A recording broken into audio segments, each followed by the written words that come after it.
আমরা দেখব কিভাবে ইপিআই শেষে অনলাইনে টালি ফর্ম পূরণ করব।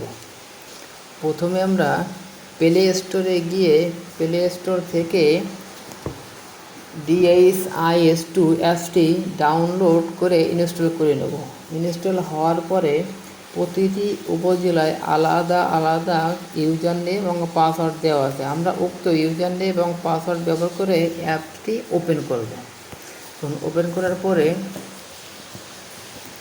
আমি এখান থেকে দৈনিক টিকাদান রিপোর্ট ফর্ম অর্থাৎ টানিতে ক্লিক করব। ক্লিক করার পরে দেখবেন এখানে একটা ফর্ম হচ্ছে নিচে আছে প্লাস চিহ্ন। আমরা প্লাস চিহ্ন ক্লিক করার পরে এখানে অরেঞ্জ ইউনিট চাপ দেওয়ার পরে আমি আমার ইউনিয়ন এবং ওয়ার্ড নির্বাচন করবো। অর্থাৎ আমি খুঁজতেছি দুর্গাপুর 3 নম্বর ওয়ার্ড, এই দুর্গাপুর 3 নম্বর ওয়ার্ড কয়ের 1 ব্লক। তারপরে ডাউন দেওয়ার পরে এবার আমি রিপোর্টিং মাসটি নির্বাচন করব, আগস্ট মাস দিলাম। এবার নেক্সটে ক্লিক করার পরে দেখুন এখানে একটি ফর্ম আসছে দৈনিক টিকাদান রিপোর্ট ফর্ম। অর্থাৎ আমরা টিকা দেওয়ার পরে যে টালি ফর্মটি পূরণ করি এবং টিকা দেওয়ার পরে টালি ফর্মে গোল কাটি, ঠিক সেই ফর্মের তথ্য এখানে চাচ্ছে, টোটাল তথ্য। অর্থাৎ আমরা যদি বেশি 10 জনকে দিয়ে থাকি তাহলে মেল কতজন, ফিমেল কতজন। কারণ আমি 10 জনকে BCG টিকা দিয়েছি, 6 জন মেল, 4 জন female.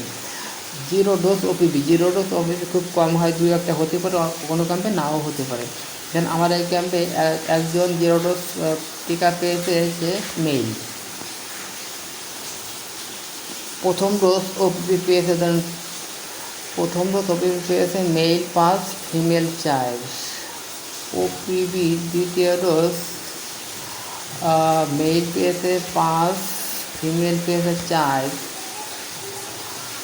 OPV third dose mail পেয়েছে 4, ফিমেল পেয়েছে 3। প্যান্টা প্রথম ডোজ মেল পেয়েছে 5, ফিমেল পেয়েছে 4। প্যান্টা দ্বিতীয় ডোজ মেল পেয়েছে 5, ফিমেল পেয়েছে 4। প্যান্টা থার্ড ডোজ মেল পেয়েছে 5, ফিমেল পেয়েছে 4। পিসিবি প্রথম ডোজ মেল পেয়েছে 5, ফিমেল পেয়েছে 4। প্যান্টা পিসিবি দ্বিতীয় ডোজ পেয়েছে male 5, female 4। PCV third dose পেয়েছে male 5, female 4। First dose IPV পেয়েছে প্রথম ডোজ মেল পেয়েছে 5, ফিমেল পেয়েছে 4। আইপিভি দ্বিতীয় ডোজ পেয়েছে মেল 5, ফিমেল 4। এমআর প্রথম ডোজ পেয়েছে মেল 5, 6, ফিমেল 4।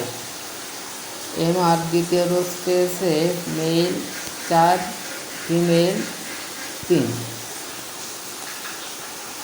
দেন এভাবে আমরা নিজ নিজ টার্গেট অনুযায়ী বা অর্জন অনুযায়ী ফর্মটি পূরণ করব এবং ভালো করে চেক করে দেখতে হবে যে এই ফর্মটি কোথাও ভুল আছে কিনা। ভুল থাকলে আবার সংশোধন করে নিতে হবে।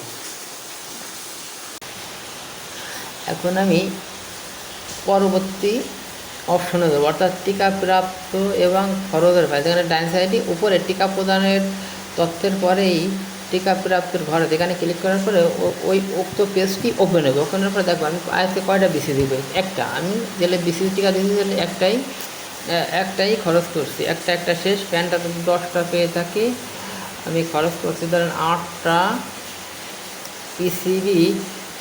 পিসিবি যদি আমি পাই থেকে 4টা, খরচ করছি 3টা। ওপিভি রিসিভ করেছি 1টা, খরচ করছি 1টা। এভাবে পাইছি একটা, খরচ করছি 1টা।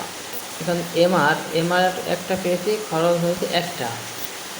দেখুন, তবে এখানে একটা কথা আছে, আমি যদি ওপিভি এবং ওপিভি, পিসিবি, টিটি এই টিকাগুলি আমি ভাঙাতে পেয়েছি, তাহলে আমি সংখ্যা 1 লিখতে পারবো না, আমি এখানে 0 লিখবো। ধরেন আমি যদি এখানে ওপিভি ওপিভি আজকে পাইছি ভাঙা একটা, অর্থাৎ আমি এখানে এক লিখতে না, তাহলে আমার এখানে শূন্য হবে, কারণ ওই ভাঙাটা যে ভাঙছে সেই একবার অনলাইনে এন্ট্রি দিয়েছে, যার কারণে আমি যদি আবার এন্ট্রি দিই তখন এটা দুইটা হয়ে যাবে, অর্থাৎ স্টোর কোনো দিন উপরতলা স্টোর ঠিক থাকবে না। তাই আমি যদি ভাঙা ভায়াল পেয়ে থাকি তাহলে ওখানে শূন্য লিখবো, আর যদি আমি ইনটেক পাইছি বা না খোলা না হয় তাহলে আমি অন লিখবো।